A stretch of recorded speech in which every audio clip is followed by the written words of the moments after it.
Hi, and welcome to Faith Talks. In today's program, we'll be looking at a little bit of a glimpse into the faith of the author C.S. Lewis. And in the studio with me today, I have Dr. Deborah Higgins and Dr. Rod Rosenquist. Rod, you are a lecturer at Portsmouth University. Tell me a little bit about who is C.S. Lewis, or who was C.S. Lewis? Right, well, I think he's probably best known as the author of the Chronicles of Narnia, but obviously wrote many other titles, and a really wide range of titles. So you've got books on theology, you've got books of science fiction, you've got books of Christian imagination, you have Greek mythology retold, all sorts of things. So Debbie, you are the director of the C.S. Lewis Study Centre in Oxford. Where is that located and what do you do there? Okay, that's located right on the outskirts of Oxford, and it is the former home of C.S. Lewis. He lived there for 33 years, purchasing the home in 1930, and he died in the home in 1963. So what do I do there? It's a varied position, a lot of diversity. We give tours. We have thousands of people who come through on tours. So I have a retinue of tour guides, and we give tours weekly. We have film crews come in. We have sometimes famous people come through, at least famous in the C.S. Lewis world. And and we have a Scholars in Residence program. The Scholars in Residence program, there are students who come and live in the home. It's an intentional Christian community, and sometimes these are students staying for the year, studying in Oxford at Oxford University. Sometimes it's students who are coming from another country, working on, say, a doctoral program or master's degree. And sometimes they're book authors that come in to write a chapter, either to do research or they're writing. And sometimes we have pastors on sabbatical. So you can see we have a lot of different types of people that make it very, very interesting in the home. So there's a diversity of interest in the author C.S. Lewis. Oh, yes. Why is 2013 a specific year in the life of C.S. Lewis? Well, because this year is the 50th anniversary year of Lewis's death. He died on November 22, 1963, same day that the Kennedy assassination happened, and same day that the author Aldous Huxley passed away, who wrote A Brave New World. But there's a lot of celebrating going on. Not that he died, but that his books are still out there, that he's made such an impact. And on the date of his death, November 22, he will be instituted into Poets' Corner at Westminster Abbey. So it's a kind of a hallmark for any type of author or poet. So. It is. You're talking about the impact C.S. Lewis had in society and such. And I'm just a little bit curious because I'm sitting here in England with two Americans. Mm-hmm. Why are you passionate or interested in C.S. Lewis? I'm going to start with you, Rod. Well, I mean, there's several questions within that one. I think I was read the Chronicles of Narnia from an early age, and I think most people who have that experience have some sense of the magic that exists around the work of C.S. Lewis. I think particularly some kids are introduced to it with no sense of it being a religious text at all, but for me it became an important part of my religious faith. So I think there's that sense of it being part of my being, hard to get rid of, really. And for yourself, Debbie? I came to Lewis a little bit later in life. I had gone back to school to finish a bachelor's degree, and I was at Columbia Union College, which is now Washington Adventist University. And I was an English education major and had a religion minor. And in our Jesus and the Gospels class, we were assigned Mere Christianity, just to read on the side. And it turned my life upside down, my world. And it was just the idea of an all-embracing nature of Christianity, that you come into this hallway, as he talks about in the introduction, and that hallway is coming to Jesus Christ. And you walk in. The denominations don't matter. And I think that's why his works touch across denominations. It doesn't just seem to target any one denomination. And I just fell in love with his writing. Of course, those Mere Christianity were BBC radio talks during World War II. Each chapter was a radio talk. So there's a lot of significance to the wartime and what he went through and the war duty. And so a lot that's around it. And so then I just kept delving in. What else did this man write? And Narnia and the space trilogy and everything else that was so wonderful. Because, I mean, as far as I understand, not being English myself, but the writings of C.S. Lewis has had an impact on the society, particularly in Britain. And I think it has also spilled over into America on how the general public view Christianity in a whole different way than where I grew up in Scandinavia. Why do you think that his authorship had such an impact in the general society? I think, obviously, Debbie mentioned the BBC radio broadcast. That was a major moment, I think, in a significant, Oxford literary professor sort of talking about these things openly in a wartime environment. So I think that kind of entered the national consciousness there, and has gone on to be, part of an English phenomenon of Christianity and literary culture. But even during his life, I think it was the Americans who continued to make pilgrimages to come find him, who wrote him letters. He got a lot of correspondence from the States, and I think there's probably a national characteristic of American religion that it is more overt, more willing to come out, and certainly the Americans were willing to come out to find this author. Is that something that resonates with you? Yes, and I think it's demonstrated through the tours we have at the house. We do have, UK people come through on tours. We have Europeans come through on tours. But I would say about 70 to 75% of the people who come on tours are Americans, whether they're school groups or study groups. And some people come doing pilgrimages. I mean, they just... Lewis has meant so much to their Christian experience, and he just has touched so many lives in so many ways, and through different books. But often I will get Mere Christianity, Screwtape Letters, or The Chronicles of Narnia. Those seem to be the three that are on the top for what has meant the most to people. But we do get just a lot of Americans, and of course, the home, C.S. Lewis's home, is owned by Americans and was restored by Americans. And I think in Oxford, there's so many authors out of Oxford that you don't find any homes restored around there because there are so many. And so I think, there was an evangelical type Christianity that kind of pulled in there and originally grasped that and said, let's do something with this home that's ready to be torn down. Yeah. And what you said earlier, when we talked earlier, was also that it's a very non-denominational group that you have there. Right. It is across the Christian span and not just owned by one. But it's more of a missionary work. Right. As words you described it in a different way. But tell me a little bit about C.S. Lewis. Was he always a Christian, or how did he journey into become such a important impact of faith, both in here and abroad? Tell me a little bit about that journey. I think he was raised as a Christian, Ulster Protestant. He was born in Northern Ireland, but I think it was a faith that he never really owned. It was sort of fed to him, and certainly got sort of knocked out of him with the death of his mother. Eventually, a sort of heavy rationalist, empirical education. And by the time he was at Oxford, he was a pretty well-confirmed atheist. But you see this sort of, I think a lot of Christian converts talk about sort of being chased by God. I think he feels like God wouldn't leave him alone. And eventually it was a conversation with the other great Christian fantasy author, J.R.R. Tolkien, a late-night conversation that they had on a walk around Oxford College of Magdalen, where Lewis's rooms were. They stayed out late at night, and it was a wild, windy night, and Lewis finally felt himself compelled to admit to himself that he was once more a believer in Jesus Christ. So, yeah. Tell me a little bit about that friendship and how that influenced Lewis. The friendship of Tolkien and Lewis. Much has been written about it. They were very, very close friends. They really resonated on the idea of language originally, and that's how they got together. And then there was a little group formed called the Inklings, and they were a group of authors who would read their works to one another.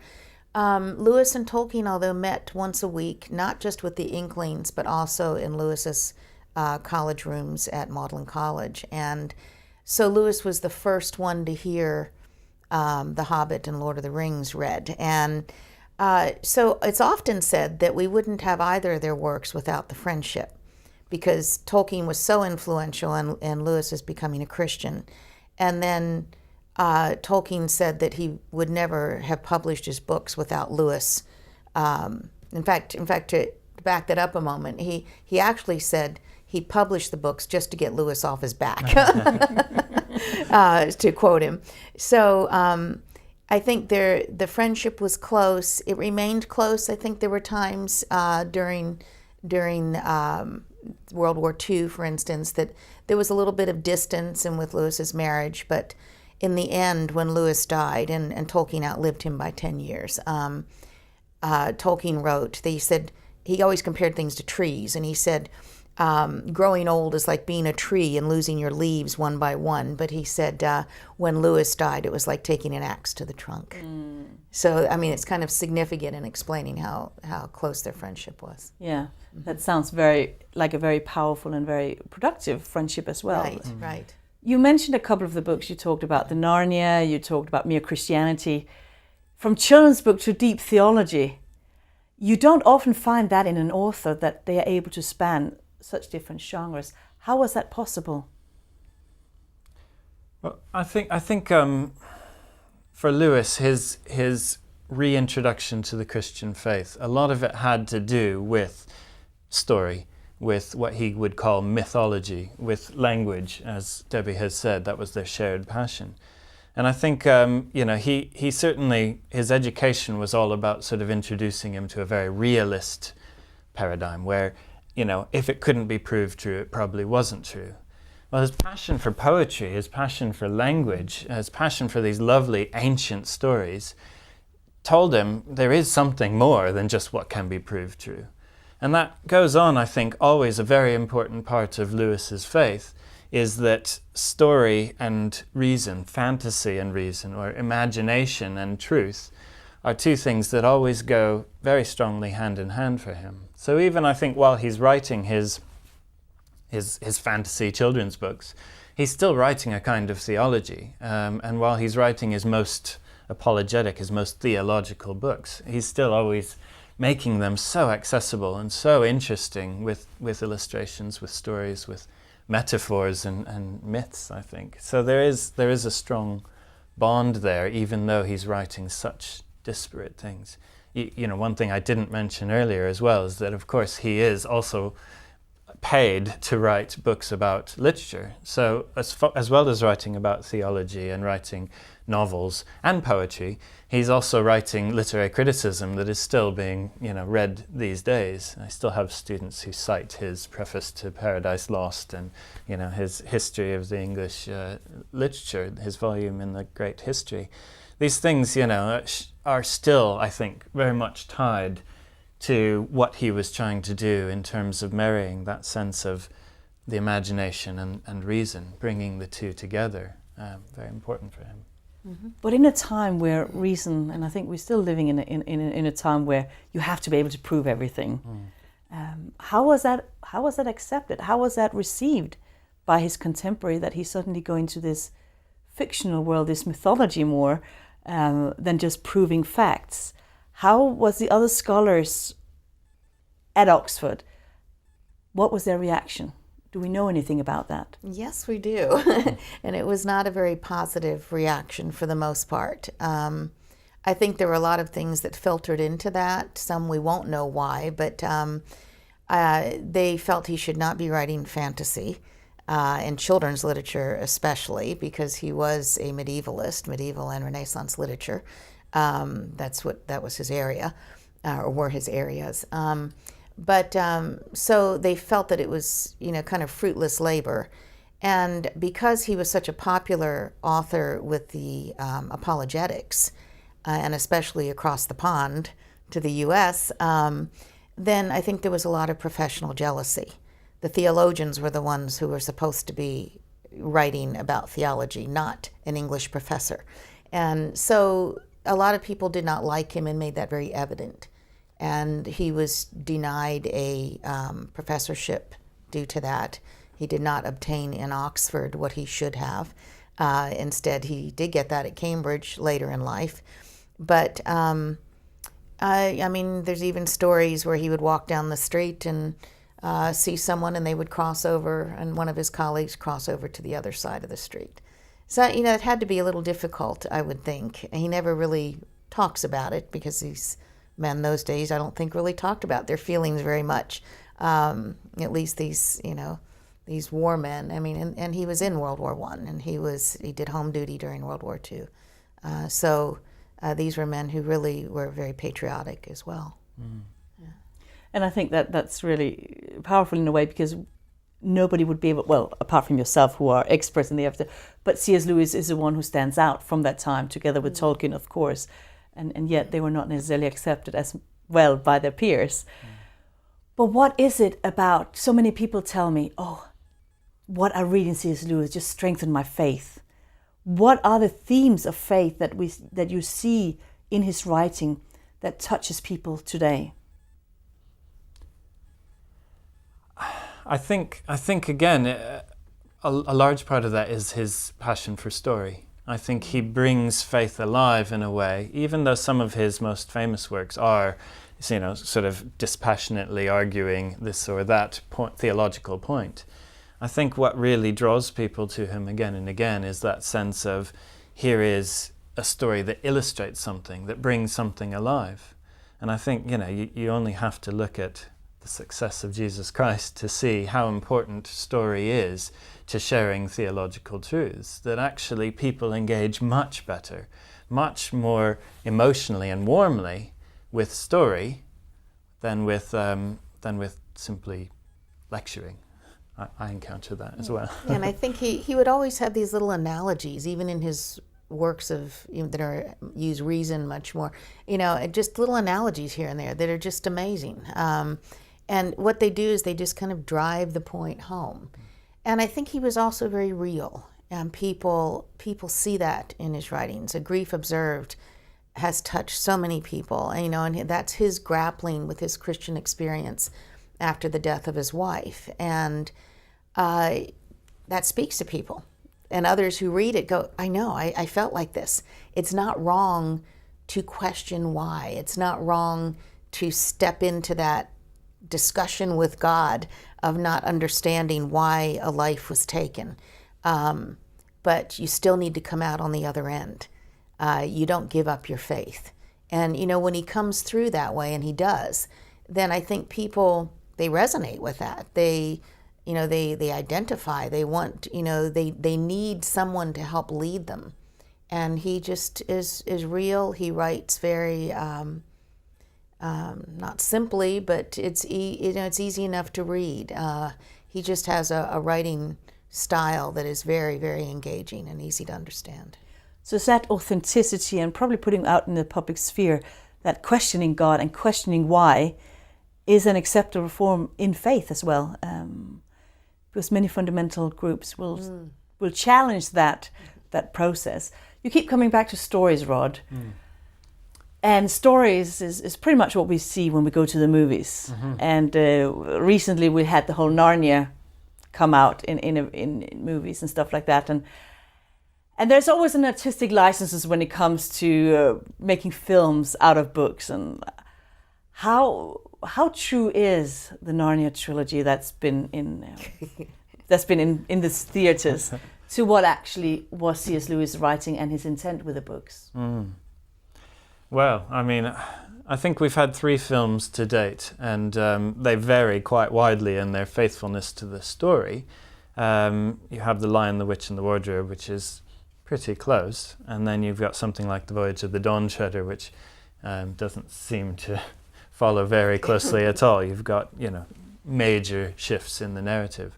So, you know, I think it differs, but maybe in what we're talking about today, in terms of the impact on faith, that's one of the most important things, I think, is that, you know, it is very much submerged in the movies. They don't want to make these films explicitly evangelistic, you know. So there isn't. I think, again, the Lion, the Witch and the Wardrobe is probably the most successful in drawing that out. It's hard to miss it with telling the story that is there. But you start to see that disappearing quite quickly in Prince Caspian and Voyage of the Dawn Treader. Is there fear, do you feel, to actually stay true to his words, or is the intention of his books then totally lost, as Rod is kind of alluding to? Well, I think Douglas Gresham, the stepson of C.S. Lewis, was on the set for a lot of the filming, and I know he tried, and I mean he's actually told me that he tried very hard to keep the Christian in, and will do probably more so with the next movie that will come out, which will be The Silver Chair. So they're following the publication order, but I agree with Rod that the first book stayed closest, the first film stayed closest to the book, and then they deviated more and more. And I think the last one, The Voyage of the Dawn Treader, they changed it so much, except the beginning actually stayed very close, and the ending was quite beautifully done. So they really, which drew out the Aslan the lion being the Lamb of God. And so you do get that in there. And I think the good thing about the films is that it draws people to the books. And, it kind of points them, well, I'm going to go read that book. And you get children wanting now to read the books because of the movies, which is nice. And it kind of almost is in C.S. Lewis' spirit, if I can say that as well, to put those stories into the public eye, into a large percentage who might not have come across the stories otherwise. But that's just my unprofessional view on that. So I want to still talk about the whole genre of fantasy. Because in many more traditional Christian homes, fantasy is something you don't read because it's not real. How do you kind of manage that? How do you grapple with that? The fantasy, the mythology, and then the real world to the side. How can you marry the two as well as Lewis did? But are you still receiving opposition? Yes. I think you need to look at his position, and some of the more obscure texts that people don't tend to read try to explain why he wrote in the way he wrote, and he talks about a number of different tactics. At one point he talks about smuggling religion in under the readers' noses, where they were suspicious of these truths. So there is some of that, of trying to make it palatable to an audience that perhaps would simply switch off. But also I think it is that approach. He talks about, at one point he talks about one of his mentors, Charles Williams. He talks about him being a romantic theologian. And he says, I don't mean being theological about romanticism, I mean being romantic about theology, which means embracing imagination, embracing the side of us that is open to inspiration, that is open to understanding things in a different way. He was obviously very much committed to reason, and he believed in always testing these stories, and testing their truthfulness. But he said truthfulness, there is reason that is the organ of truth, but before that there is imagination, which is the organ of meaning. And he says meaning comes first because it's got to offer up something to be tested. So I think he believed that, Charles Williams, Tolkien himself were writing these books in order to try to explore ideas that needed that rational testing, but only the imagination could spark some of those truths, could actually bring people in. Yeah. I think you wanted to read a little bit towards the end here. Right. You had a little bit, because I think we can talk about his authorship, but let's hear some of the words as well. And this was at the end of The Voyage of the Dawn Treader, and this is actually in the movie what I feel they did very well. They represented this very well. And Lucy, this has Lucy there, and she sees the lamb. She says, "Please, lamb," said Lucy, "is this the way to Aslan's country?" "Not for you," said the lamb. "For you, the door into Aslan's country is from your own world." "What?" said Edmund. "Is there a way into Aslan's country from our world too?" "There is a way into my country from all the worlds," said the lamb. But as he spoke, his snowy white flushed into tawny gold, and his size changed, and he was Aslan himself, towering above them and scattering light from his mane. "Oh, Aslan," said Lucy, "will you tell us how to get into your country from our world?" "I shall be telling you all the time," said Aslan, "but I will not tell you how long or short the way will be, only that it lies across the river. But do not fear that, for I am the great bridge builder. And now come, I will open the door in the sky and let you into your own land." "Please, Aslan," said Lucy, "before we go, will you tell us when we can come back to Narnia again? Please, and oh, do make it soon." "Dearest," said Aslan very gently, "you and your brother will never come back to Narnia." "Oh, Aslan," said Edmund and Lucy, both together in despairing voices. "You are 2 old children," said Aslan, "and you must begin to come close to your own world now." "It isn't Narnia, you know," sobbed Lucy. "It's you. We shan't meet you there. And how can we live, never meeting you?" "But you shall meet me, dear one," said Aslan. "Are you there too, sir?" said Edmund. "I am," said Aslan, "but there I have another name. You must learn to know me by that name. This was the very reason why you were brought to Narnia, that by knowing me here for a little, you may know me better there." So I think he's quite pointed there when he says that. And I think that's a beautiful way to actually conclude our program today. And I want to say thank you to both of you for joining us in the studio today. And thank you for being with us today. And why not join in the conversation by joining our Facebook group or email us your thoughts about this topic. Thank you for watching and see you again next time.